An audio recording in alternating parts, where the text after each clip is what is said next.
Bonjour à toutes, bonjour à tous. Merci d'écouter François. On vit une période particulière. Nous sommes à quelques jours de savoir si la justice anglaise va autoriser Julian Assange à faire appel de nouveau. Le journaliste australien risque une extradition aux États-Unis où il pourrait être condamné à 175 ans de prison.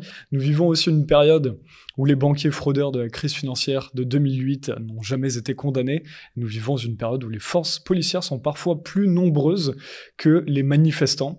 Comment retrouver un peu de sens dans ce que l'on vit? On va essayer d'en parler avec un invité bien connu de nos lecteurs, Étienne Chouard. Bonjour. Bonjour Romain. Merci d'avoir accepté notre invitation. Vous êtes ancien professeur de droit et d'économie et un des principaux intellectuels en 2005 lors de l'opposition à la Constitution européenne, qui avait donc mené à ce référendum. Et on en parlait hors micro, c'était intéressant. Il faut rappeler que donc en 2007, avec ce qui va devenir le traité de Lisbonne, reprenait la même base donc, que le TCE. Alors ça, c'est intéressant juste pour en reparler 2 secondes. Sarkozy a parlé d'un mini-traité en parlant du traité de Lisbonne pour justifier qu'il ne soit plus présenté au référendum, mais présenté au Congrès, c'est-à-dire à l'Assemblée nationale et au Sénat réunis. Alors attendez, parce que pour les gens, il faut rappeler donc en 2005, il y a un référendum. Où nous votons non. Voilà, où les Français votent non. Et vous y jouez un rôle important avec le blog que vous aviez. Vous étiez une figure intellectuelle qui était reconnue et beaucoup partagée à l'époque. Et en 2007, sous le gouvernement de Nicolas Sarkozy, on dit non, on annule ce référendum. On viole les Français et on leur impose par voie parlementaire ce qu'ils viennent juste 2 ans avant de voter par référendum. Voilà. Et ce qui est extrêmement intéressant, c'est que vous dites que le traité de Lisbonne reprend la même chose que le TCE, mais juste dans le désordre. Absolument, ils ont tout mis en désordre. Giscard s'en est vanté. En 2007-2008, il a écrit dans Le Monde, c'est génial, le TCE passe par voie parlementaire, alors qu'il y a absolument tout ce qu'il y avait dedans, simplement c'est en désordre. Voilà, donc on fait croire qu'on change alors qu'on met juste dans un autre ordre. Absolument. C'est fou. Donc c'est un viol, hein. Les parlementaires ont violé les électeurs. C'est toujours intéressant de rappeler justement dans cet entretien, on va faire une série de 3 entretiens, mais voilà, dans ce premier, je trouvais que c'était important de pouvoir rappeler des petits éléments comme ça qui rappellent notamment politiquement ce que les citoyens vivent depuis quelques années. Je voudrais qu'on commence d'ailleurs avec aujourd'hui. Qu'est-ce que vous pensez quels sont les principaux enjeux ou qu'est-ce qui vous étonne le plus en politique en France aujourd'hui? Ma réflexion se base pas du tout sur la France en fait. Hein. Ce à quoi je réfléchis est universel. Le problème est global? Le problème se pose dans tous les pays du monde en fait. Les humains sont devenus si nombreux que pour prendre des décisions politiques qui concernent le bien commun, ils ont besoin d'être représentés. Nous ne pouvons plus vivre en démocratie directe comme l'ont vécu les tribus indiennes ou les toutes petites sociétés, parce que nous sommes trop nombreux et qu'on ne peut pas décider à 40 millions, on ne peut pas voter toutes les lois. Donc nous avons besoin de représentants. Mais la tragédie humaine, c'est le désintérêt des représentés, de la presque totalité des humains, leur désintérêt du processus constituant par lequel ils devraient écrire eux-mêmes les règles de leur représentation. Comment voulons-nous est-ce que nous voulons être représentés? Comment voulons-nous être représentés? Est-ce qu'on veut élire nos représentants? Est-ce qu'on veut les tirer au sort? Est-ce qu'on veut contrôler nos représentants? Qu'est-ce qu'on attend de nos représentants? Est-ce que nos représentants doivent nous préparer les lois et c'est nous qui les votons? Et nos représentants ensuite les appliqueront? Ou bien est-ce qu'on veut, comme aujourd'hui, que les représentants décident tout à notre place et nous considèrent comme des enfants? Mais c'est à nous de décider ça. Et ensuite, quand on s'aperçoit que nos représentants nous trahissent au dernier degré, est-ce qu'on a les moyens de s'en débarrasser, de les révoquer et d'en changer? Toutes les règles de notre représentation, la plupart des humains s'en fichent complètement. Y compris, alors, de la part de ceux qui sont complètement éteints politiquement et qui font que regarder la télé et s'amuser après avoir travaillé, et qui sont donc pas soucieux de la politique et du bien commun, bon, admettons, mais même les militants, même les souverainistes, même les intellectuels souverainistes qui prétendent que nous avons besoin d'une souveraineté populaire, nationale ou populaire, mais même ceux qui disent nous avons besoin d'une souveraineté populaire, se désintéressent totalement du processus par lequel cette souveraineté va être instituée. tous continuent à penser, ce qui à mon avis est une erreur tragique, que les assemblées constituantes doivent être élues. Je prétends tout le contraire, je prétends que l'élection est la pire procédure pour désigner les représentants. C'est la pire de toutes. Il faut faire le procès de l'élection. Il faut que nous... Je ne vous demande pas de me croire du premier coup. Suspendez votre jugement pendant quelques instants, disons 1 heure ou 2, le temps d'y réfléchir. Suspendez votre jugement et reconsidérez les vices de l'élection. J'en vois 10 majeurs, les 10 vices de l'élection, et vous verrez en regard les 10 vertus du tirage au sort. Et si vous avez bien bossé, vous verrez, au terme de cette étude, vous direz, mais comme j'étais sot d'adorer l'élection, d'adorer cette procédure qui était l'outil de ma dépossession politique, qui était l'outil de mon infantilisation, de ma déresponsabilisation, l'outil de ma soumission. Quel est le principal problème avec l'élection ? L'élection donne le pouvoir aux riches. Voilà. Depuis toujours. Ça a toujours été le cas. Par quel processus ? Simplement, comme c'est l'élection a lieu parmi des candidats qu'on peut aider. Celui qui aide le plus, celui qui fait voir ses candidats, celui qui les fait interroger par des journalistes qui ne posent que des questions sympas auxquelles il est facile de répondre. Et puis les mêmes journalistes vont ensuite questionner les opposants politiques des candidats des riches. Et les opposants, par contre, on va leur poser des questions difficiles, on va les houspiller, on va les embêter, donc on va donner d'eux une mauvaise image. Les riches se sont donné les moyens, en achetant tous les médias, d'aider leurs candidats plus que les autres et de gagner toutes les élections. Alors oui, de temps en temps, il y a un Chavez, de temps en temps, il y a un candidat qui n'est pas le candidat des riches, mais oui, il y a des poissons volants, mais ils ne font pas la loi du genre, comme disait Gabin. Et donc l'élection parmi des candidats qu'on peut aider, cette procédure-là, par construction, elle donne le pouvoir, elle le vend, mais à un prix si dérisoire que c'est comme si c'était donné, pour un riche, acheter un média, c'est rien du tout, Et donc l'élection donne le pouvoir aux riches, et nous, les non-riches, donc les 99%, nous avons été conduits par l'école républicaine, nous avons été conduits par notre formation, et nous l'avons appris, donc nous l'enseignons à nos enfants. Et nous entendons dire depuis que nous sommes petits que l'élection c'est la démocratie c'est l'élection. Répète mon petit, nos parents nous l'ont dit, nos professeurs nous l'ont dit, les journalistes le disent, les auteurs l'écrivent dans les journaux, dans les bouquins. Oui, on finit par y croire, alors que c'est un mensonge absolu. L'élection est antidémocratique. Quand j'élis, je désigne celui qui va tout décider à ma place. Donc quand j'élis, je renonce à décider. Voter, c'est décider. Quand j'élis, je renonce à voter. Je désigne celui qui va tout voter à ma place. Et nous adorons l'élection. Mais par dressage, on nous a dressés à adorer l'élection. Et ce que je vous suggère, c'est juste pendant 1 heure, faites le procès de l'élection pour vérifier que vous n'étiez pas en train de vous tromper. Et vous allez voir, c'est criant. L'élection n'a que des vices. Que des vices. Vous prenez le tirage au sort, vous allez voir en face, comme par un effet de miroir, vous allez voir les vertus du tirage au sort, qui est responsabilisant, qui est étanche à la corruption, qui est impartial, incorruptible, égalitaire. Le tirage au sort va organiser la rotation des charges, il va forcer la rotation. Vous n'allez même pas avoir besoin de vous en occuper. Vous allez avoir la rotation des charges, vous allez avoir la déprofessionnalisation de la politique.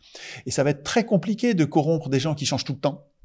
Si c'est toujours les mêmes qui sont élus, et parce que l'élection produit le renouvellement à l'infini en fait de la caste politicienne, si vous avez un tirage au sort, vous n'aurez jamais les mêmes, ça va être compliqué de les corrompre. Il faut du temps pour corrompre quelqu'un. Oui, mais par contre, avec un tirage au sort, la masse élue, donc là par exemple, si on tirait pour les députés... La masse tirée au sort, la masse désignée. Là, si on prenait 577 personnes tirées au sort pour les députés aujourd'hui, Ah, il en faudrait plus. Il en faudrait 1 millier à peu près pour obtenir ce qu'on appelle, et c'est tout à fait important, un échantillon représentatif. C'est-à-dire avoir une micro-société qui représente fidèlement la société à représenter. Ouais. Il faut, pour la France, un peu plus de 1000 personnes. Alors, alors prenons par exemple, prenons cet exemple. On en prend 1000 et dedans, admettons, donc dans la psychologie des foules, il y a souvent, ça peut être la loi de la jungle parfois, dans le comportement des gens entre eux. Donc est-ce qu'on ne peut pas imaginer des débordements, ou alors celui qui a le plus de charisme ou ce genre de choses ne pourrait pas prendre le pouvoir sur les autres tirés au sort, parce que dans les tirés au sort, on aurait des gens qui seraient aussi peut-être dépolitisés. Je me fais l'avocat du diable sur ce qu'on entend sur le tirage au sort.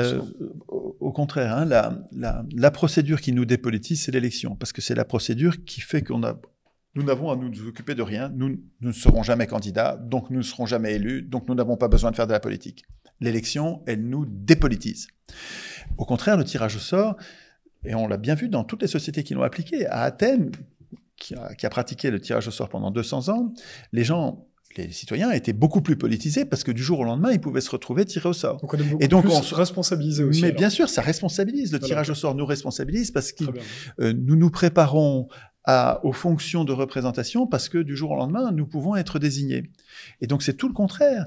Une population qui est représentée par le tirage au sort est responsabilisée plutôt que déresponsabilisée.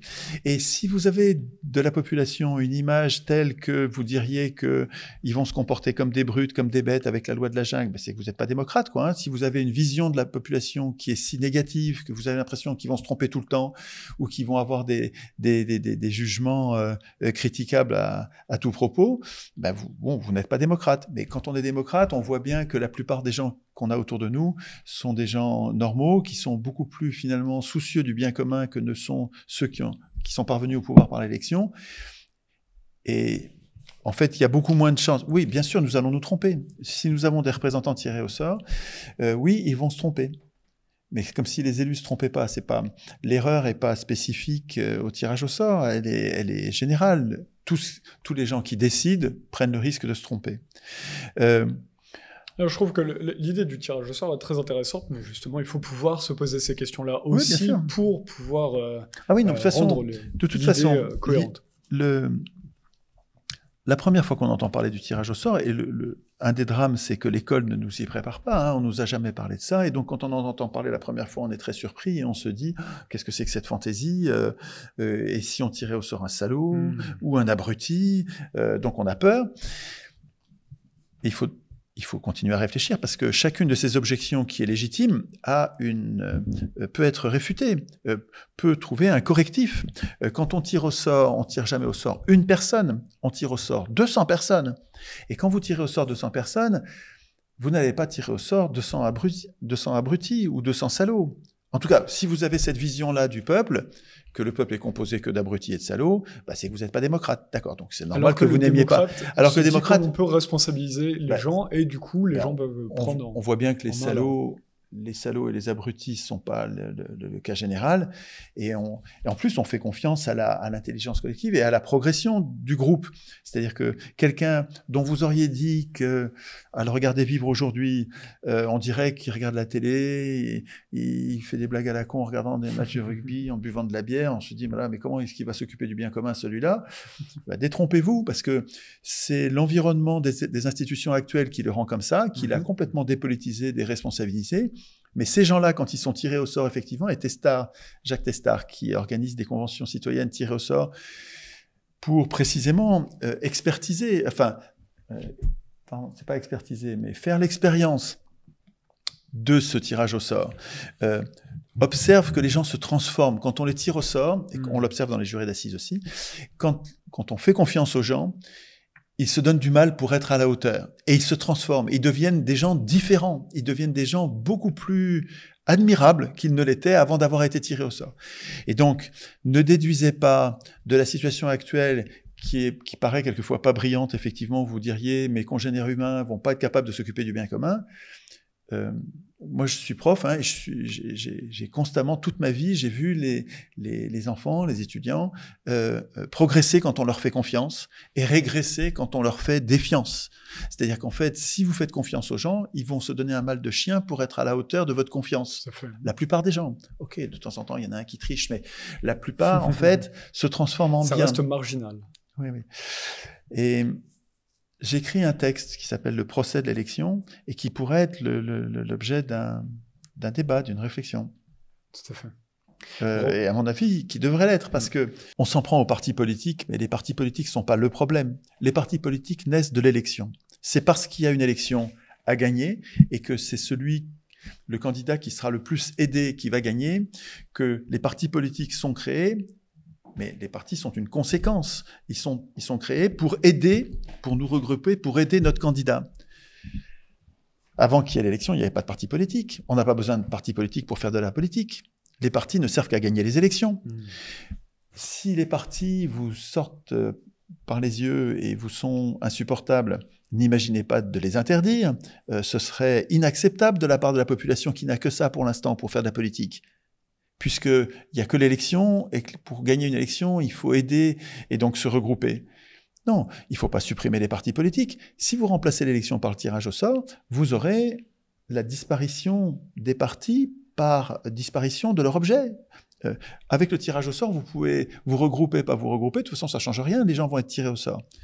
Mais faites attention, dans la peur qui accompagne le tirage au sort, il y a aussi le fait que les gens se disent au premier abord, ça va être des représentants qui décident tout à notre place.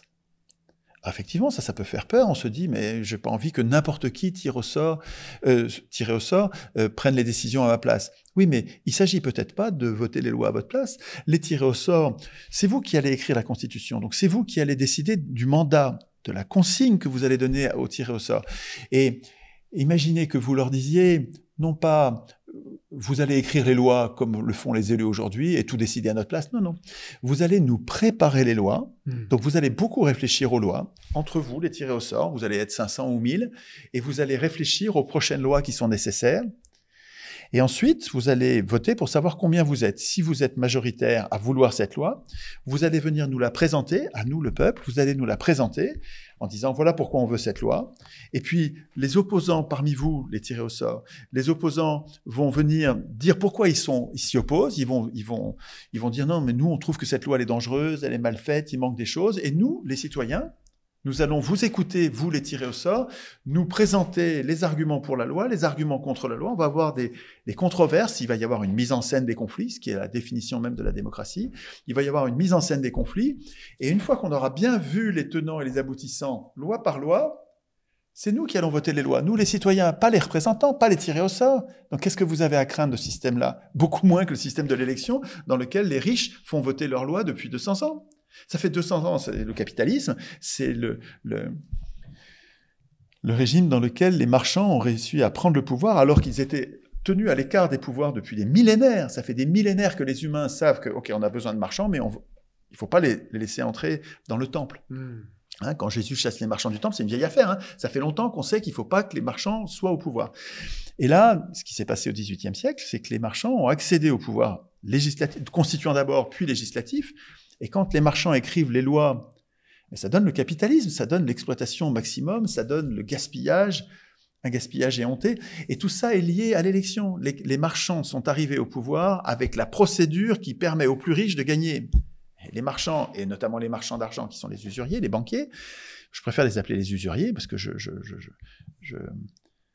pense que nous devrions nous débarrasser de ce métier privé et ça devrait être une fonction publique. On reviendra la fonction là-dessus. De création monétaire. Ça sera dans notre thème sur la monnaie. Sur la monnaie, qui sera ouais. Très intéressant. Le fait que les marchands, et notamment les marchands d'argent, aient mis en place cette procédure de l'élection et leur a permis d'accéder au pouvoir et leur a permis de mettre en place ce qu'on appelle gentiment le capitalisme, alors qu'on devrait l'appeler le crapulisme. Mais c'est à cause de l'élection. Et si nous adorons l'élection, on s'en sortira jamais. Et les souverainistes du pays, et du monde entier d'ailleurs, hein, qui clament tous que nous devrions instituer une souveraineté populaire, ou même une souveraineté nationale, une souveraineté populaire, tous ces gens-là continue à croire qu'il faudrait élire l'Assemblée constituante. Je pense que le principal problème politique de l'humanité en ce moment, c'est de croire en l'élection. C'est d'adorer la procédure de notre dépossession politique.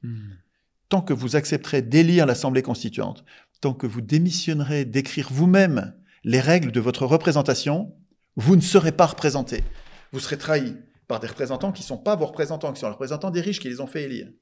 Tout à fait. On a fait un grand chapitre sur les élections, c'était intéressant, mais on a d'autres thématiques à aborder. Et d'ailleurs, en parlant de ça, vous avez réévoqué les ateliers constituants que vous faisiez. Comment vit le projet? Il y a encore des gens, vous m'en parliez hors micro, il y a encore des gens qui essaient de faire des ateliers constituants et qui se mobilisent en France pour... pas seulement en France, il y en a plein partout. Il y en a, il y en a au Québec, enfin dans les pays francophones, les pays anglophones, je ne sais pas, je ne suis pas la situation. Donc le but, c'est de réécrire la Constitution soi-même. Il y a ce livre d'ailleurs, à écrire nous-mêmes la Constitution. C'est un livre écrit aux éditions Talma et disponible toujours dans toutes les librairies. Ouais. C'est une première ébauche. Il faut que je le fasse évoluer parce qu'en fait, et puis il faut que vous le fassiez évoluer. En fait, j'essaye de trouver les moyens pratico-pratiques de mettre les gens au travail constituant. Et j'ai du mal, parce que en fait. Qu'est-ce qui bloque selon vous? Alors, les signes encourageant, c'est que dans la rue, j'arrive pas à me déplacer sans que les gens me reconnaissent, me prennent dans leurs bras en disant « c'est formidable, vous avez changé ma vie, continuez, on a besoin de vous ». Je dis « c'est super, changer votre vie, c'est une vache de responsabilité. » Mais alors, donc vous faites des ateliers constituants? Ah non. Alors pourquoi vous ne faites pas d'ateliers constituants? Dans chaque conférence, je vous explique que si vous ne faites pas vous-même d'ateliers constituants après m'avoir vu, vous tuez l'idée. Pourquoi vous n'en faites pas? Et alors, les excuses que je vois passer, c'est j'ai pas le temps, ou bien je suis tout seul, ou bien j'arrive pas, je voudrais organiser, mais je sais pas comment organiser des réunions avec 20, 30, 40 personnes. Mais je leur dis, mais c'est pas 30, 40 personnes, c'est tout seul, un atelier constituant, vous pouvez le faire tout seul. Un atelier, c'est que c'est pratique, vous prenez un crayon et vous écrivez. Et puis, constituant, ça veut dire que vous écrivez vous réfléchissez et vous écrivez à propos de la Constitution. Commencez tout seul, ensuite vous le ferez à 2 ou 3, mais c'est pas du tout, c'est très léger. Et puis c'est des conversations constituantes. Est-ce qu'il y a des associations de loi 1901 qui sont créées pour en organiser, peut-être pour d'autres qui ont... Oui, bien sûr. Il y a d'abord l'association des citoyens constituants, ce qui s'appelle les citoyens constituants. Et puis il y a toutes les organisations qui tournent autour du RIC, du référendum d'initiative citoyenne, font des ateliers constituants sur le RIC et sur il y a un Discord Discord, c'est une plateforme informatique sur laquelle Léo Giraud, qui est un type remarquable, organise toutes les semaines des ateliers constituants. Vous pouvez le rejoindre quand vous voulez. C'est donc en ligne le mardi soir, lundi soir, mardi soir. Oui, c'est en ligne, bien sûr. Sur Discord, c'est en ligne. Et sa constitution, la constitution de Léo, là, elle est tout à fait remarquable et pratiquement terminée, très aboutie. C'est un chef-d'œuvre. Et il y a des citoyens constituants, c'est-à-dire des gens qui parlent de leur constitution, qui réfléchissent aux règles de leur représentation. Il y en a un peu partout.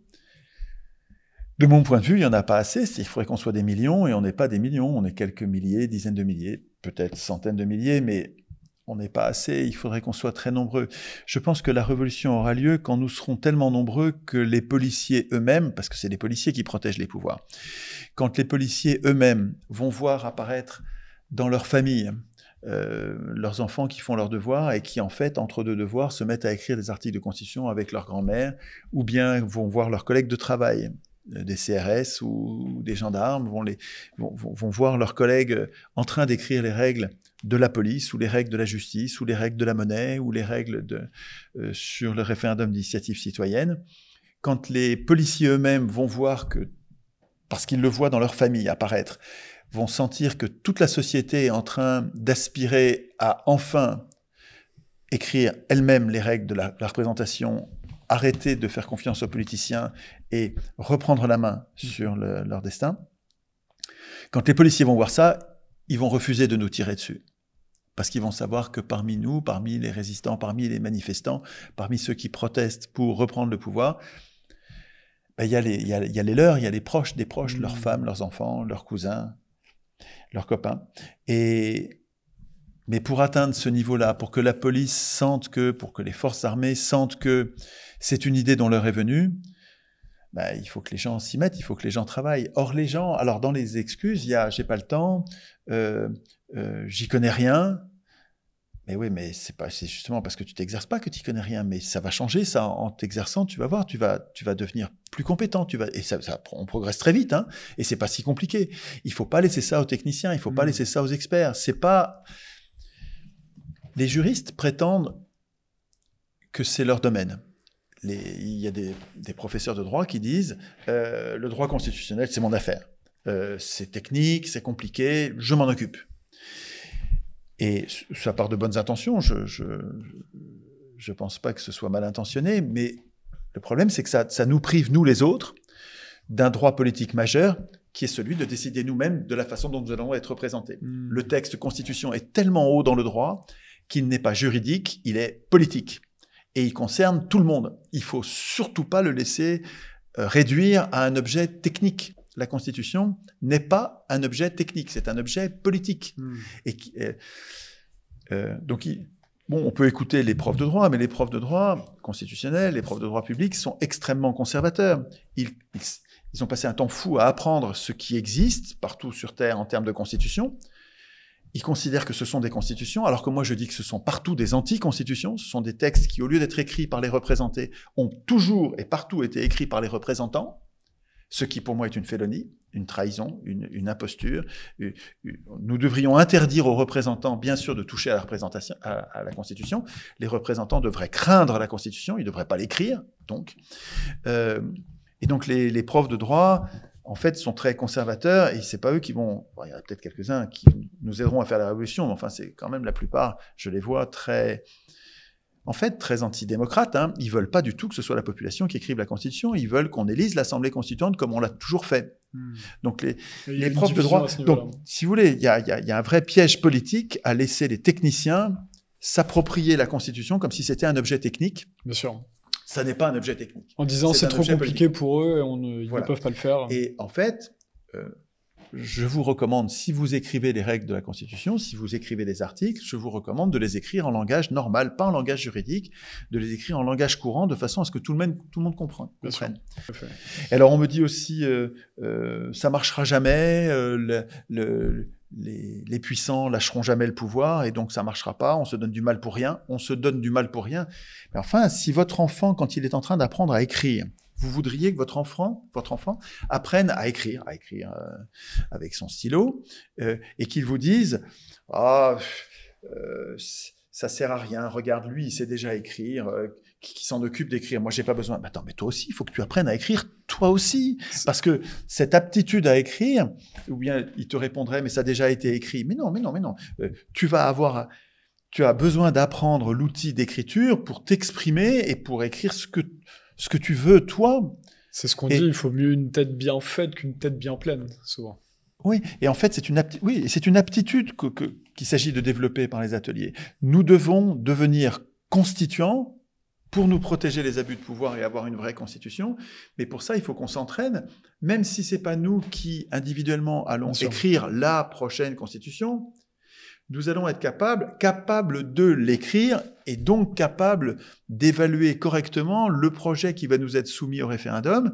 On va être capable de le lire comme il faut parce que, en ayant écrit nous-mêmes plein d'articles, on va bien voir tout de suite les défauts des articles qu'on nous présente. On a commencé avec cette question-là en disant qu'effectivement ça se développait même à l'étranger. Donc on peut imaginer qu'il y a déjà une bonne base de personnes qui, en plus, beaucoup de gens, vous l'avez dit, vous reconnaissent, donc il y a une sensibilité à ces sujets-là. Donc il y a quand même, les fondamentaux sont là pour développer peut-être les ateliers de constituants dans le futur. D'autant qu'il y a sûrement une partie de l'activité constituante qui m'échappe parce qu'elle se fait en souterrain, c'est pas public. J'ai eu, hier ou avant-hier, quelqu'un qui m'invite à organiser un atelier constituant au mois de mars, je crois, et à qui je dis, j'arrive pas à mettre les gens au travail, j'ai l'impression que ce que je fais sert à rien, ça fait 20 ans que je me donne du mal, et finalement, les riches progressent beaucoup plus vite que nous, quoi. Ils s'occupent beaucoup mieux de la domination, de leur domination sur la société, et nous ne nous occupons pas de nous défendre. Et il me dit, mais détrompe-toi, ça a changé ma vie d'avoir entendu cette idée des ateliers constituants. J'en fais depuis 2012, qui était l'année où il avait découvert l'idée. Et donc, il me rendait du courage. Et de mon point de vue, il faut que ça soit massif. Il faudrait que ceux qui ont compris aillent convaincre leurs voisins. Il faudrait que nous parlions de la Constitution. Ne mettez pas le mot atelier, puisque le mot atelier, on dirait que c'est du travail et les gens ont déjà trop de travail, ils veulent pas qu'on leur donne de travail. Bah, appelez ça des apéros constituants ou des barbecues constituants ou des fiestas constituantes. Enfin, appelez-les comme vous voulez d'un nom qui est peut-être plus appétissant, plus sympa, plus sexy. Mais il faut surtout qu'on s'occupe de réfléchir au terme de notre représentation.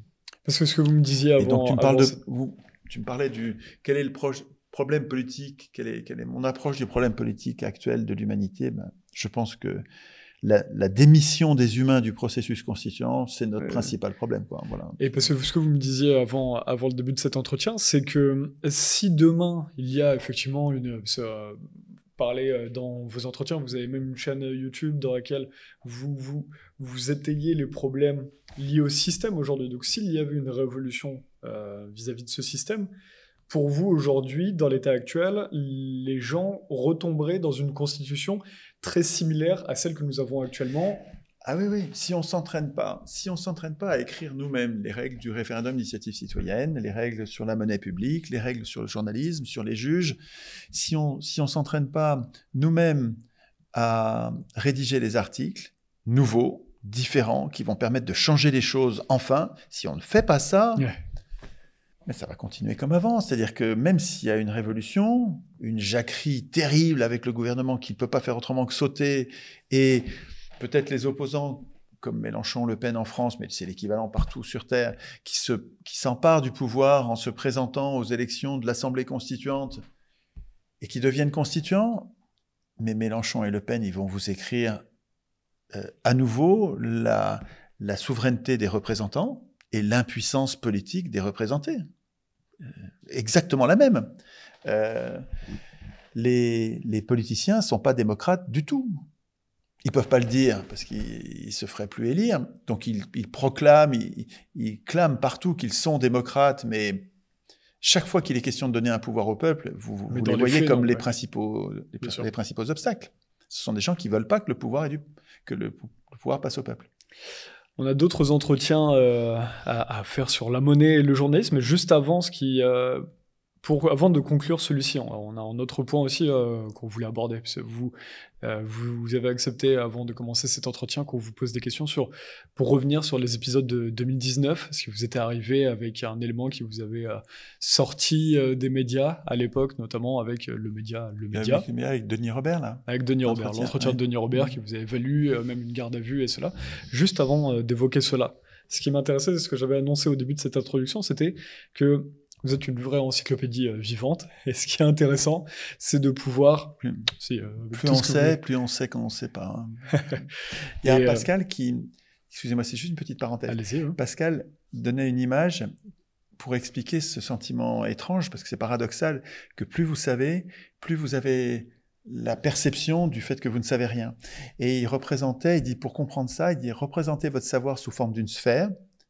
Et donc tout ce que vous savez, c'est à l'intérieur de la sphère, et votre perception de ce que vous ne savez pas, c'est le pourtour de cette sphère.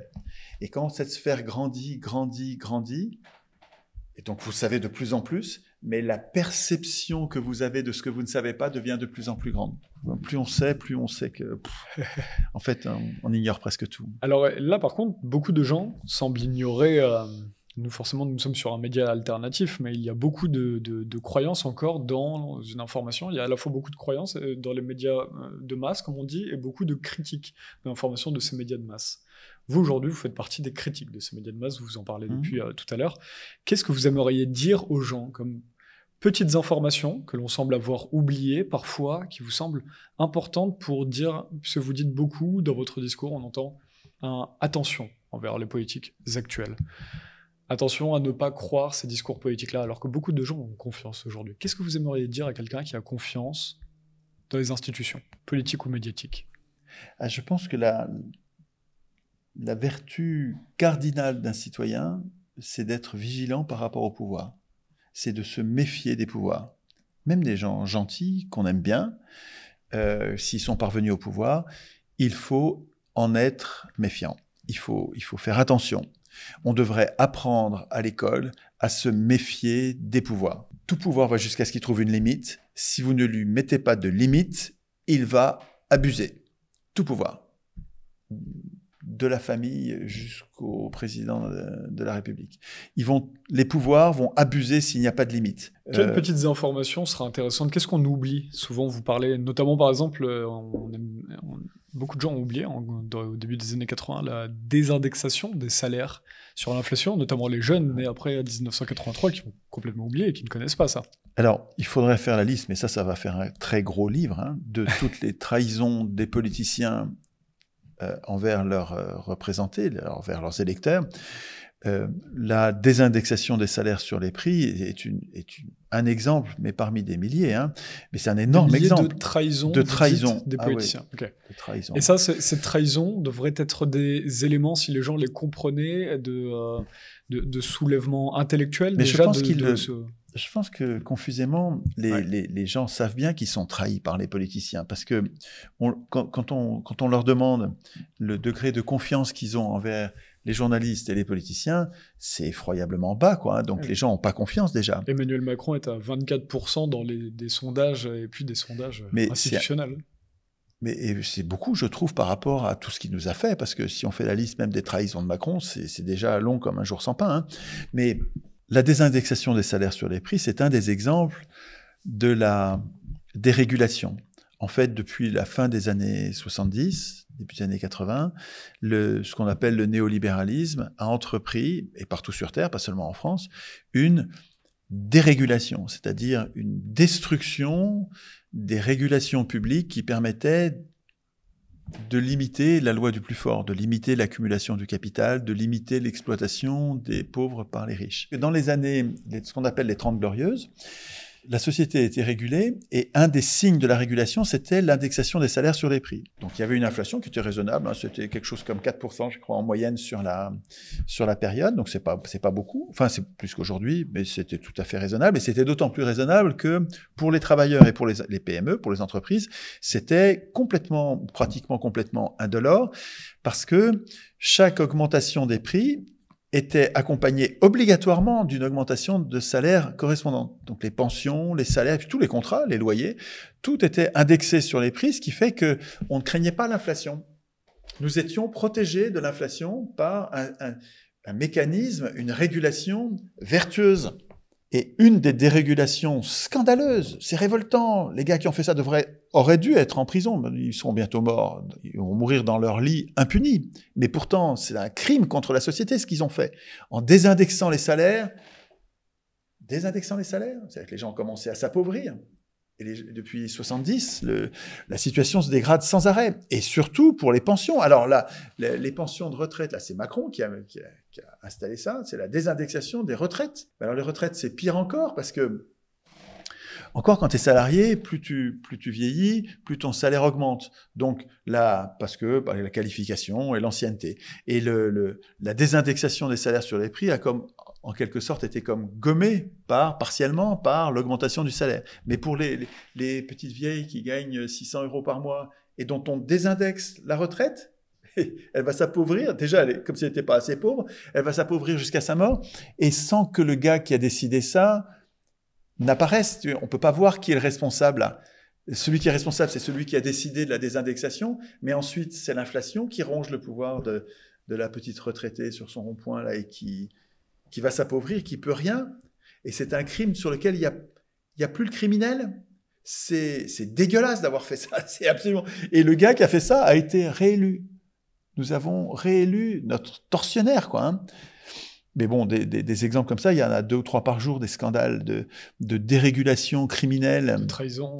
Ouais, donc c'est un gros livre qu'il faudrait écrire. Hein. On peut imaginer que ce soit un de vos projets futurs, d'écrire un livre sur toutes les trahisons politiques. Moi, je ne vais pas faire ça. Comme disait, je crois que c'est Montesquieu qui disait tous s'en prennent aux tyrans au lieu de s'en prendre à la tyrannie. Moi, je m'en prends aux structures qui permettent. Macron, je m'en fous. Macron, si on se débarrasse de Macron, on va en prendre un autre à la place. Hein. Avant, c'était Hollande et puis Sarkozy, c'est tous les mêmes. C'est tous des ennemis du peuple. Hein. Et pourquoi c'est les ennemis du peuple? Parce que l'élection, porte au pouvoir les pires. Réfléchissez à ça. L'élection porte au pouvoir ceux qui veulent le pouvoir. Et c'est les pires. Platon disait, donc il y a un vieux truc, hein, on le sait depuis 2500 ans au moins. Platon disait, la pire tragédie qui puisse arriver à une société, c'est de donner le pouvoir à ceux qui le veulent. Pourtant, ce n'est pas un démocrate, lui, hein, mais c'était un antidémocrate rabique, enragé, mais qui est quand même une référence intellectuelle pour beaucoup de monde. La pire des choses qui puissent arriver à une société, c'est de donner le pouvoir à ceux qui le veulent. Et on le confirme, on le constate, l'élection porte le pouvoir, porte au pouvoir les pires. C'est celui qui est candidat cherche déjà le pouvoir et a ça comme ambition. Et ces qualités, c'est des qualités pour accéder au pouvoir. Donc d'être capable de trahir, d'être capable de mentir, d'être capable de... Mais c'est des qualités qui n'ont rien à voir avec les qualités nécessaires pour servir le bien commun. C'est ce qu'on voit avec... Et donc, sans prendre un Macron, ça sert à rien. Si vous gardez l'élection, et notamment l'élection de l'Assemblée constituante, vous n'aurez pas de changement. Et ça sert à rien de protester sur chacun des scandales, des trahisons de Macron. Qu'est-ce que vous pensez d'une idée, par exemple, de mettre au pouvoir ou de mettre en tant que candidat certaines personnes dont on trouve que les actions parmi des associations, par exemple, ou dans la société civile, pourraient être intéressantes. Par exemple, quelqu'un a fait un haut fait dans la société civile et on se dit, ah bah cette personne peut alors... Sans qu'elle soit candidate. Sans qu'elle soit candidate. Oui, c'est bien ça. Ça s'appelle l'élection sans candidat. Ça existe, ça, à Cuba. Soi-disant une tyrannie, soi-disant un régime de parti unique terrible. Quand j'entends Onfray Michel, qui parle de Cuba comme si c'était un pays terrible, il ne doit pas savoir que, en fait, dans ce pays, c'est pas le parti unique, c'est pas le parti qui décide des candidats. C'est les citoyens eux-mêmes qui disent au boulanger, tiens, cette année, c'est toi qui vas être notre représentant. Ah non, les mecs, vous déconnez. Si, c'est toi qui vas être. Et en fait, porté par les autres qui le veulent, et puis qui vont l'aider, parce que c'est une charge, quoi. Hein, c'est pas oui, il y a un collectif. C'est pas un privilège, c'est une charge. Et donc les gens vont l'aider, porter, il accepte. Mais là, c'est que vous n'avez pas du tout les mêmes représentants. Hein. Quand vous désignez vous-même des gens que vous connaissez et que vous les aidez, que vous les aimez, que vous allez les aider dans leurs tâches, et que finalement c'est eux qui parviennent sans l'avoir voulu, vous n'allez pas du tout avoir les mêmes qu'aujourd'hui. Hein. Et on revient du coup dans un cercle vertueux, on revient à ce qu'on disait dans le tirage au sort, c'est que derrière les gens, en étant au pouvoir de pouvoir porter leurs propres candidats, vont pouvoir aussi être responsabilisés politiquement pour analyser si le candidat est apte à pouvoir... Surtout, je se rapproche. En fait, l'élection, donc ici l'élection sans candidat, est très bien adaptée à la petite échelle, toute petite, au quartier, à l'immeuble, des gens qu'on connaît, et très mal adaptée à des grandes structures comme le pays, parce que les gens que vous élisez, vous les connaissez pas du tout, et encore plus au niveau de l'Europe. Plus vous grandissez, alors au niveau de l'Europe, on les connaît pas du tout, et on peut pas les surveiller, on peut pas les voir travailler, et donc le tirage au sort, qui ne va pas seul, le tirage au sort, il va avec le contrôle des tirés au sort. Bien sûr, quand vous allez instituer le tirage au sort, vous n'allez pas instituer le tirage au sort sec comme ça, vous n'êtes pas fou, vous allez avoir peur des tirés au sort et vous allez instituer d'abord le fait qu'ils sont plusieurs, le fait qu'ils ont des mandats courts, non renouvelables, qu'ils ont peu de pouvoir, et puis vous allez les contrôler avant le mandat, pendant le mandat, après le mandat. Le fait que vous contrôliez les tirés au sort fait que vous en avez beaucoup moins à craindre parce qu'ils sont sous un contrôle permanent par d'autres tirés au sort. Et du même coup, ça s'applique beaucoup mieux, c'est beaucoup plus adapté aux grandes structures. Et nous serions représentés de façon bien moins dangereuse par des tirés au sort bien contrôlés tous les jours que par l'élection où vous contrôlez rien du tout et où en fait, c'est très dangereux l'élection à grande échelle. C'est contre-intuitif parce que on me fait souvent cette objection de dire « Non, mais le tirage au sort, ça allait bien à Athènes parce qu'ils étaient peu nombreux, mais aujourd'hui, à grande échelle, il faut l'élection. » C'est tout le contraire. Si vous réfléchissez, vous verrez, c'est exactement le contraire. Que l'élection va bien quand on est sur un petit groupe. À toute petite échelle, qu'on connaît ceux qu'on élit, on les voit travailler, on peut les contrôler, on peut les engueuler quand on n'est pas content d'eux, parce qu'on est proche. Alors que dès que c'est la grande échelle, il nous faut des structures de désignation et de contrôle surtout, de contrôle des représentants qui soient bien plus drastiques. Merci d'avoir pris le temps de parler de ça, c'est toujours très intéressant de creuser ces pistes. Alors on arrive vers la fin de cet entretien, j'ai encore envie qu'on parle de Julian Assange, mais aussi qu'on parle justement de ce que vous avez vécu en 2019. On ne vous a jamais entendu Parce que dans toutes les émissions que j'ai regardées, je vous ai jamais entendu revenir sur l'épisode qui vous est arrivé sur Le Média, c'est le nom du média, Le Média, et Denis Robert, donc qui a animé une émission sur laquelle, au bout d'un moment, on vous pose une question qui était de dire est-ce que vous avez des doutes sur l'existence des chambres à gaz, et à laquelle vous répondez que vous n'en savez rien, ce n'est pas le sujet de vos travaux actuels, et cela vous a valu une garde à vue. Non, pas une garde à vue. Je suis passé devant un officier de police judiciaire qui m'a demandé mon point de vue sur la question. Vous étiez convoqué. Comment est-ce que vous avez vécu cette période-là ? On me voyait plus sur les médias depuis longtemps. Hein. Là, vous aviez une chronique à ce moment-là, en 2019, sur Sud Radio. C'était très court. Ça, c'est grâce à Didier Maisto, qui, très courageusement, et c'est spectaculaire, hein, le courage qu'il a eu, ce gars-là.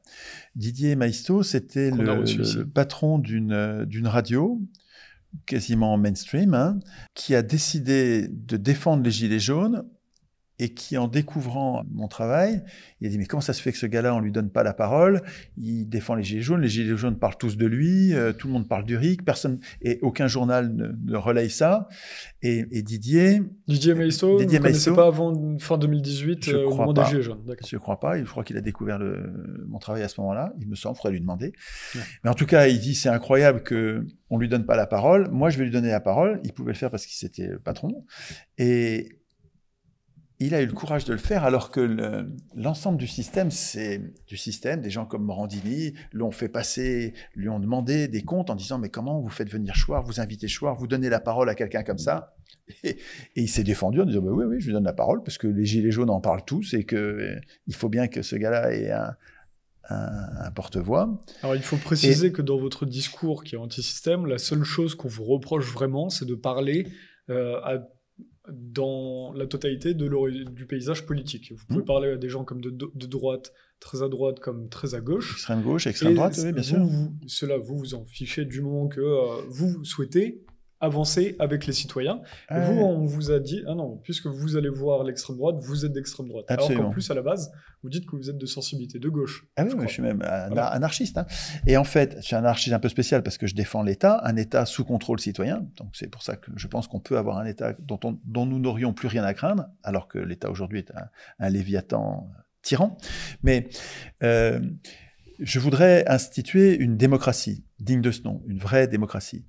Une vraie démocratie, c'est avec tous les humains. Je ne considère pas qu'il y a les humains qui sont d'accord avec moi, qui sont des humains, et puis les autres, c'est des sous-hommes. Je ne considère pas ça. Je pense que les gens qui ne sont pas d'accord avec moi existent, ils ont exactement la même légitimité que moi à opiner, donner leur opinion.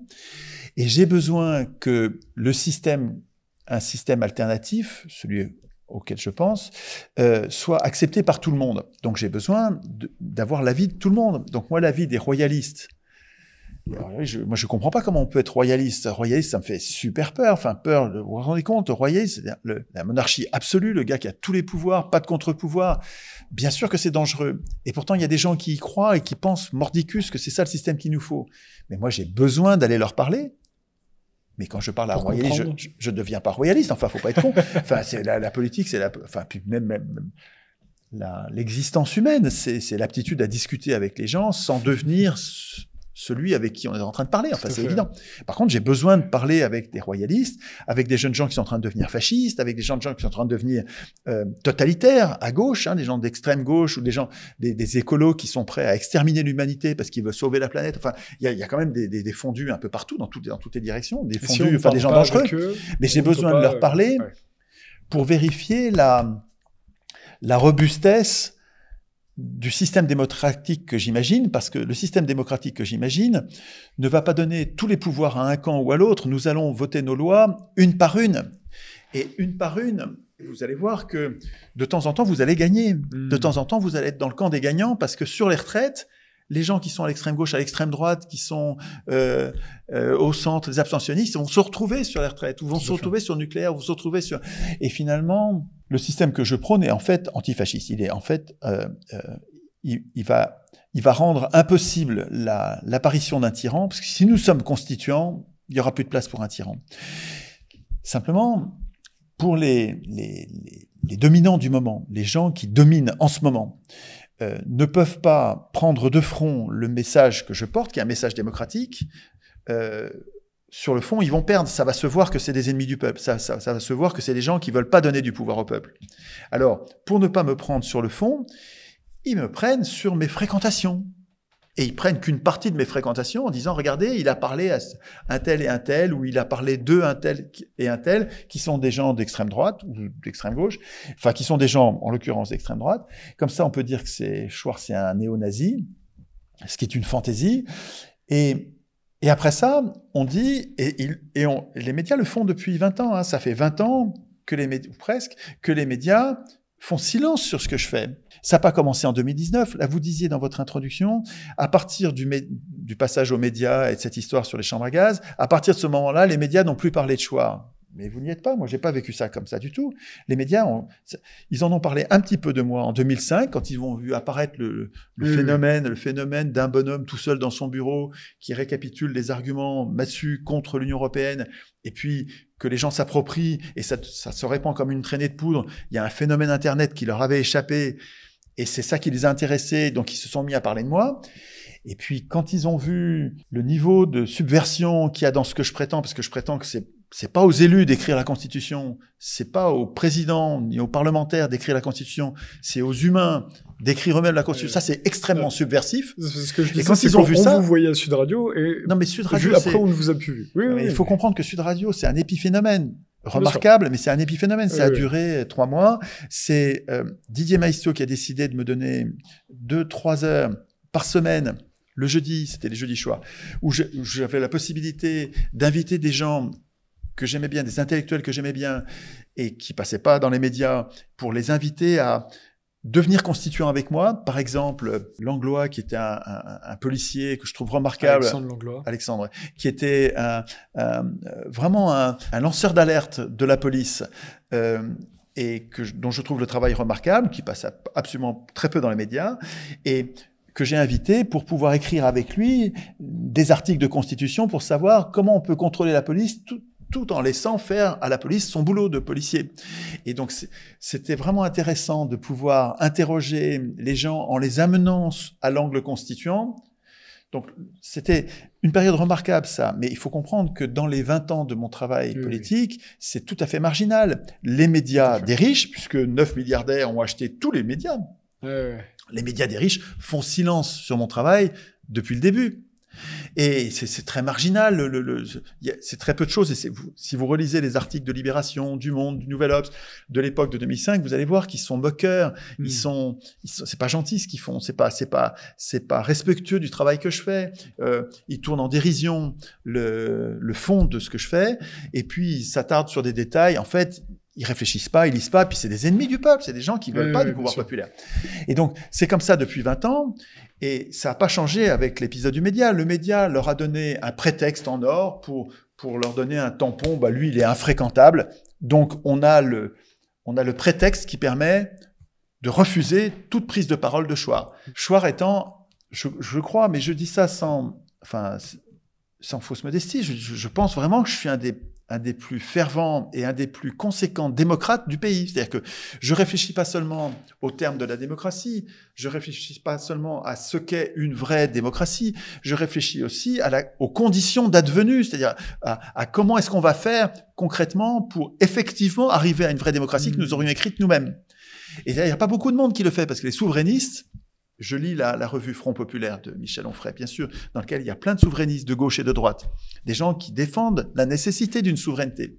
Et aucun ne se préoccupe du processus constituant qui doit être populaire, qui doit pas être élu. Le processus constituant doit pas être le fait des politiciens.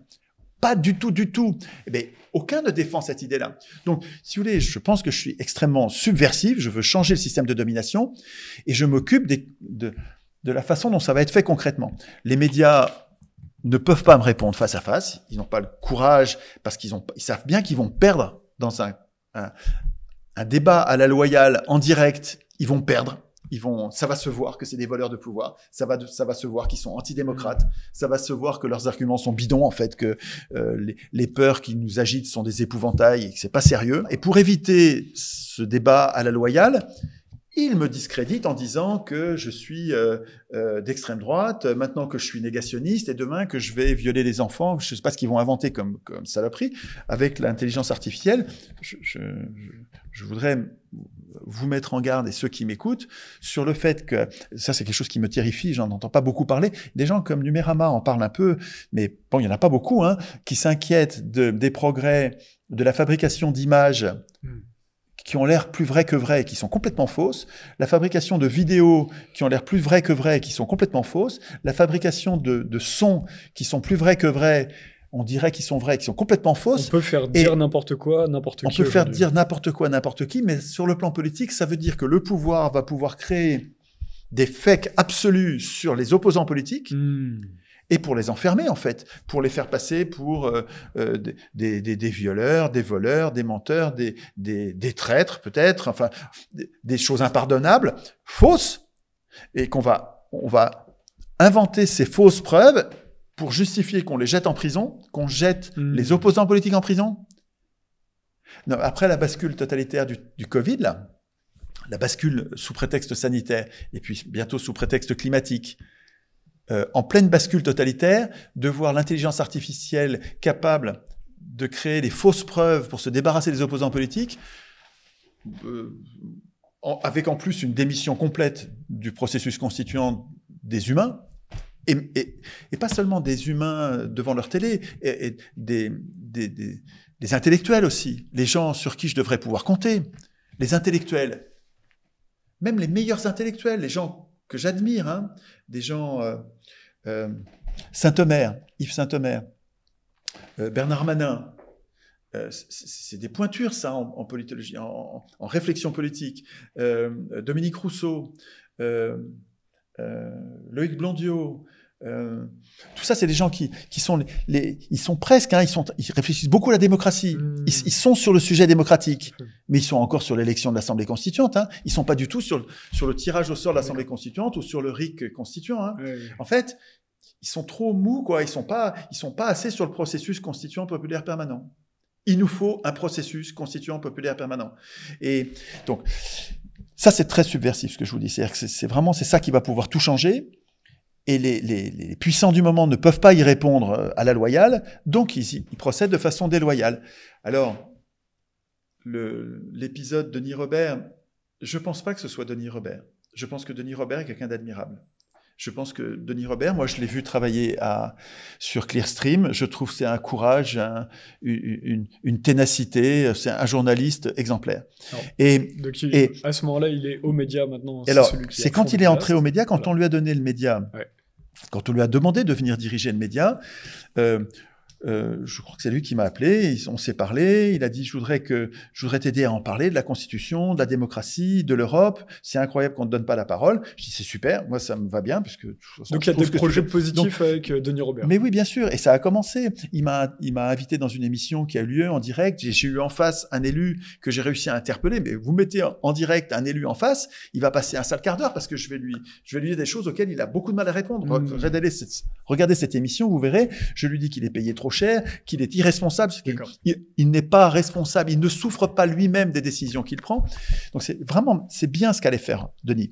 Et quand ça a été su qu'il allait me donner la parole dans le média, c'est pas la droite qui a protesté, c'est la gauche qui est venue, enfin une partie de la gauche, les antifas qui sont venus. Lui il dit ce sont ses lecteurs. Il dit ce sont ses lecteurs. Mais non, c'est une partie de ses lecteurs. Mais oui, mais c'est une partie de ses lecteurs, les antifas. C'est ce qu'il dit en introduction de sa vidéo. Oui, voilà, mais c'est une partie de ses lecteurs, les antifas, oui. Les antifas. Il a succombé à la pression de ses lecteurs. Oui, mais succomber, il faut comprendre, il est emmerdé sans arrêt, on le menace. Les gens qui veulent me faire passer dans un média se font intimider. Donc, il faut du courage pour ça. Didier Maisto a eu ce courage-là. Et Denis aussi a commencé. Et il m'a demandé, comme un service, et j'ai dit oui, bien sûr, il n'y a pas de problème. Il me dit, il faudrait qu'on fasse une vidéo dans laquelle je récapitule tous les reproches qu'on te fait d'être d'extrême droite. Pourquoi est-ce qu'on te reproche d'être extrême droite? Et puis tu te défends. Et puis comme ça, la vidéo, on en fait un objet que j'envoie aux gens qui viennent me faire chier. Quand ils me disent, qu'ils viennent me reprocher de t'avoir invité, je vais leur envoyer la vidéo et puis voilà. Je dis, pas de problème, faisons ça. Qu'on me fasse publiquement les reproches d'être d'extrême droite avec la possibilité de me défendre, mais je demande que ça. Ça va être facile, hein, parce que c'est tellement extravagant de prétendre que je suis extrême droite, c'est tellement fantasque que c'est facile de m'en défendre. Et donc on fait l'enregistrement de cette émission. Et puis le week-end d'après, donc je rentre chez moi, j'étais là toutes les semaines, puisque j'étais là pour les jeudis soirs à Sud Radio. Et donc je rentre chez moi, et le week-end, Denis Robert m'appelle et me dit j'ai un problème, les jeunes sont en train de faire le montage de notre émission, et ils trouvent que ça se voit que vous vous entendez bien, c'est trop gentil, il faudrait que ce soit plus punchy, qu'on lui rentre plus dedans. Est-ce que tu veux bien refilmer l'émission? Je dis, moi je veux bien, ça peut être plus punchy. Moi de toute façon, je suis toujours aussi sûr du fait que je suis pas d'extrême droite, et c'est facile à démontrer.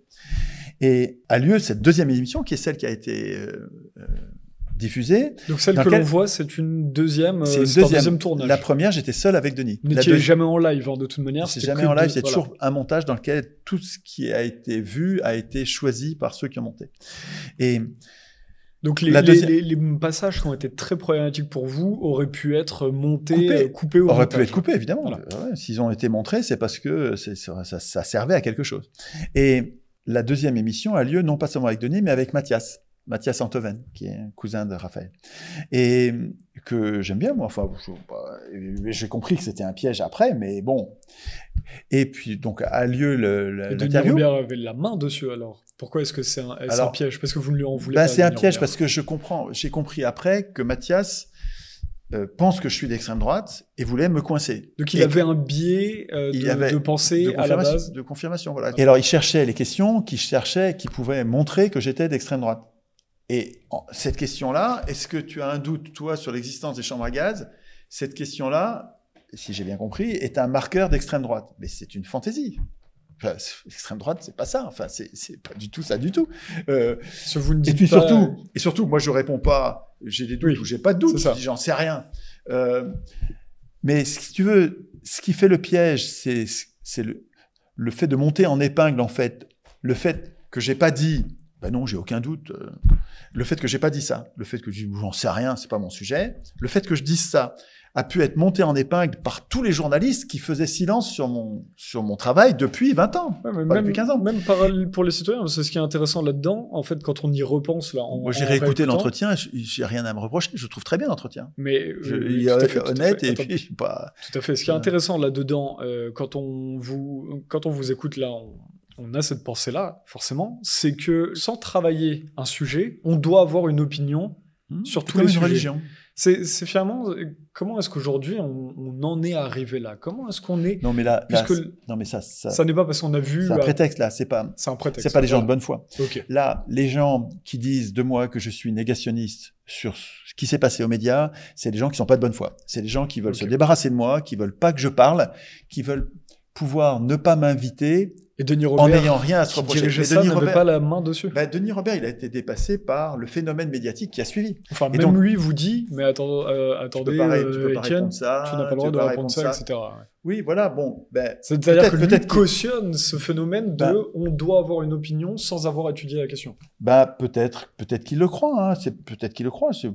Les gens croient bien ce qu'ils veulent. Bien sûr, tout à fait. Mais si tu veux, à mon avis, là, les différentes personnes médiatiques, les professionnels des médias qui protègent le système de domination parlementaire, qui font partie du système de domination parlementaire, qui ne peuvent pas me répondre à la loyale dans un débat en direct sur la critique du système de domination parlementaire. Ces gens-là ont trouvé un prétexte pour tamponner le fait que je suis infréquentable et leur donner l'autorisation de jamais me donner la parole. Simplement, mais c'est une confirmation. Ils ont trouvé une confirmation officielle de quelque chose qu'ils faisaient déjà. Déjà, ils me censuraient. Déjà, ils ne parlaient pas de mon travail. Et votre rapport à Denis Robert, que visiblement vous ne culpabilisez pas là-dessus, et j'en ça veux n'est pas à le Denis, but, moi. Mais est-ce qu'il quand il est revenu... J'en veux pas à Denis, moi. Oui, mais on a bien compris. Ouais. Mais quand il est revenu, est-ce qu'il vous a fait des SMS après? Est-ce qu'il est revenu vers vous pour... On s'est parlé un peu, oui, on s'est parlé un peu.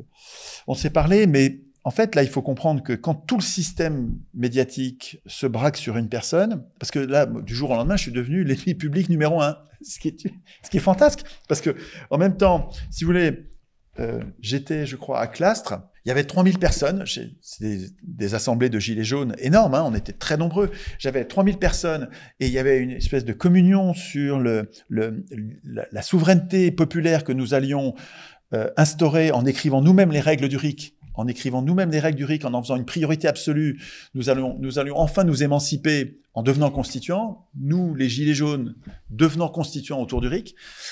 Donc là, tu as une espèce d'effervescence, tu sens que la population te reconnaît dans la rue, te soutient, tu es l'ami du peuple. Et puis quand tu rentres de la réunion le soir, il est minuit, tu regardes les journaux et tu vois que tout le monde, tous les chroniqueurs dans les journaux, dans les radios, dans les télés, se sont donné du mal pour écrire sur moi, pour dire que j'étais un négationniste, que j'étais le pire ennemi, l'ennemi du peuple. La rupture qu'il y a entre la population elle-même et les médias qui sont censés faire la médiation entre les puissants et la population, la rupture était invraisemblable. Mais c'est parce que les journalistes ne sont pas des journalistes. Les journalistes, en fait, il y en a plus beaucoup. Il faut vraiment qu'ils soient indépendants. C'est des gens comme vous qui font un métier d'inquiéter les pouvoirs, de chercher les complots, de les dénoncer. En fait, ce qu'on appelle des complotistes aujourd'hui, c'est les journalistes dignes de ce nom. Et pour moi, le complotisme, c'est une vertu citoyenne de base. Mais depuis 2000 ans, on sait que les citoyens doivent être vigilants. Ils doivent se méfier des pouvoirs. Ils doivent savoir que les pouvoirs conspirent à entretenir leur pouvoir contre les intérêts de la population. Et leur vertu cardinale, c'est d'être vigilant par rapport au pouvoir. Donc pour moi, complotisme et vigilance, c'est la même chose. En fait, un complotisme, je vois bien que c'est une insulte. Je vois bien que quand on traite quelqu'un, quand les journalistes, entre guillemets, c'est des faux, quand les faux journalistes traitent quelqu'un de complotiste, je vois bien que c'est une insulte. Mais c'est pas compliqué de la retourner, cette insulte, en disant, mais attendez, c'est une blague, vous êtes en train de me traiter de quoi? De paranoïaque par rapport au pouvoir? Vous êtes en train de me reprocher d'être trop vigilant par rapport au pouvoir? C'est-à-dire que vous êtes en train de me reprocher de faire votre métier. C'est-à-dire que les journalistes, en fait, les faux journalistes, qui sont en train de faire la chasse aux conspirationnistes, ces gens-là sont des anti-journalistes. C'est des gens qui traquent les vrais journalistes, les gens qui inquiètent les pouvoirs. Donc, en fait, c'est les amis des comploteurs. Et bon, entre les comploteurs et les complotistes, moi, je choisis mon camp, évidemment. Enfin, c'est très évidemment, je suis complotiste au sens vertueux du terme, c'est-à-dire que je suis méfiant par rapport au pouvoir. Et je pense que vous ne devriez pas vous laisser intimider par l'accusation, l'insulte complotiste. Elle est très mal choisie. Oui, c'est un mot de comploteur. Le mot complotiste, c'est un mot de comploteur qui ne veut pas être embêté par les gens qui se méfient des pouvoirs. Oui, mais ce qui est assez drôle, c'est que le terme de complotiste n'a jamais été pris. Et c'est devenu une étiquette avant d'avoir été un terme désigné par ceux qui sont désignés, complotistes. Oui. Les complotistes, à la base, ne se sont pas dit « nous dénonçons un complot ». Ah non, mais des complots, il y en a. Les puissants qui sont arrivés en disant « eux sont complotistes ». Oui, tout à fait. Mais si vous voulez, il faut suspendre votre jugement pour savoir, avant de décider si c'est bien ou mal d'être complotiste, réfléchissez. Le complotiste, vous prenez le pire des cas, vous prenez le cas le plus caricatural qui est dénoncé par les anti-complotistes, c'est le gars qui voit des complots partout. Et alors, c'est dangereux ? Il est dangereux, ce gars-là. Il a aucun pouvoir. Il a rien. Il a aucun pouvoir. Il est juste, il a une vision de la société où il a l'impression que tout est voulu, tout est décidé. Est-ce que c'est lui qui est dangereux? La bonne blague, pas du tout. Lui, il n'est pas dangereux. Il est dans son coin, il dénonce des complots. Et comme on le voit dénoncer tellement de complots, on s'aperçoit que finalement, il n'est pas très fiable. J'ai eu vraiment cette impression avec le mouvement QAnon, là, où à un moment, ils ont changé, je crois, récemment, mais pendant toute une période, ils dénonçaient sans arrêt des trucs qui ne se passaient pas. Ils annonçaient des choses qui allaient se passer, qui se passaient pas. Ils dénonçaient des choses dont on n'avait pas de preuves. Bon, ils exagéraient. Mais est-ce que c'était dangereux? Pas du tout, quoi. Bon, tu t'aperçois que il est excessif, il en fait trop, et tu le suis plus, voilà, tu vas en suivre un autre. Mais c'est pas les complotistes qui sont dangereux, c'est les comploteurs. Et s'il y a plus de complotistes, s'il y a plus de gens pour surveiller les complots et les dénoncer courageusement, mais les comploteurs ont le champ libre. Enfin, entre deux dangers, vous choisissez lequel? Enfin, pour moi, le danger, le micro-danger du complotiste qui, de temps en temps, dénonce un complot qui n'existe pas, mais c'est pas un danger, on s'en fout. Par contre, le danger des complots, des comploteurs, et lui, c'est considérable. Là, vous avez des malversations sans arrêt, des scandales immenses, des crimes, des meurtres, des tueries. sous base de complot. Quand vous avez Ursula von der Leyen qui va en secret négocier avec le patron de Pfizer, des contrats faramineux qui vont empoisonner toute la population sans contrôle médical, sans contrôle. Les contrôles sont factices, c'est incroyable. Alors là, vous parlez des ventes de vaccins en Europe. C'est pas des vaccins, de ces injections expérimentales terriblement dangereuses pour certaines d'entre elles. Ça dépend des lots. Quand vous avez cette dame qui va en secret comploter avec le patron du labo et qui ensuite refuse aux parlementaires eux-mêmes de présenter les contrats, tout est biffé dans les contrats et refuse de présenter ces SMS. Mais vous avez un énorme complot là, un énorme complot contre le bien commun, énorme. Et il faudrait pas le dénoncer, mais la bonne blague. Mais vous laissez pas intimider par l'insulte complotiste, c'est un compliment. Si vous n'êtes pas traité de complotiste, c'est que vous n'êtes pas dangereux. C'est que vous servez pas à grand chose dans la résistance au système de domination. Par contre, c'est comme une légion d'honneur d'être traité de complotiste. C'est un peu une reconnaissance par le système de domination du fait que vous êtes dangereux quand même. Et donc il faut vous discréditer. Il donne le terme de complotiste, puisque par exemple, votre propos peut être dangereux pour le pouvoir. C'est ce que vous dites. Mais c'est dangereux pour le pouvoir, mais ça me va bien d'être dangereux pour le pouvoir. Hein. C'est mon boulot de citoyen, ça. Hein. Tout à fait. Et c'est le boulot principalement des journalistes, hein, parce que les citoyens sont souvent éteints. Merci Étienne Chouard d'avoir pris le temps dans ce long entretien. Pardon d'être trop lent. Non, on a pris un petit peu plus long que prévu, mais c'était important d'aborder tous ces points-là aux sociétés. On espère que ça aura apporté quelques éclairages. On espère d'ailleurs que de plus en plus de gens vous auront écouté sur les ateliers constituants, alors ou les futurs apéros constituants. Parce que... il y a quelque chose comme 500 vidéos sur le net pour suivre mon travail, donc vous avez l'embarras du choix. Et il y a votre chaîne YouTube, et pour commencer à faire ces petits exercices constituants, on rappelle qu'il y a ces livres « Écrire nous-mêmes la Constitution » aux éditions Talma, ça apparaît en ce moment même à l'écran. N'hésitez pas. Et votre prochain livre, votre ancien livre, pardon. C'était notre aussi. Oui, ça, c'est la théorie. On l'avait déjà présenté la dernière fois. Ça, c'est la théorie, ça, c'est la pratique. Voilà, notre ça, c'est l'idée, et puis ça, c'est aux éditions Maximilien. Tout à fait. Merci encore une fois d'être passé. Merci à vous de faire ce que vous faites. C'est un plaisir. Et merci à tous les lecteurs d'avoir regardé. Et n'hésitez pas à nous soutenir. On a besoin de vous. On avance exclusivement avec les lecteurs. C'est sur françois.fr/soutien pour nous soutenir. À bientôt. Au revoir, Étienne Chouard. Au revoir.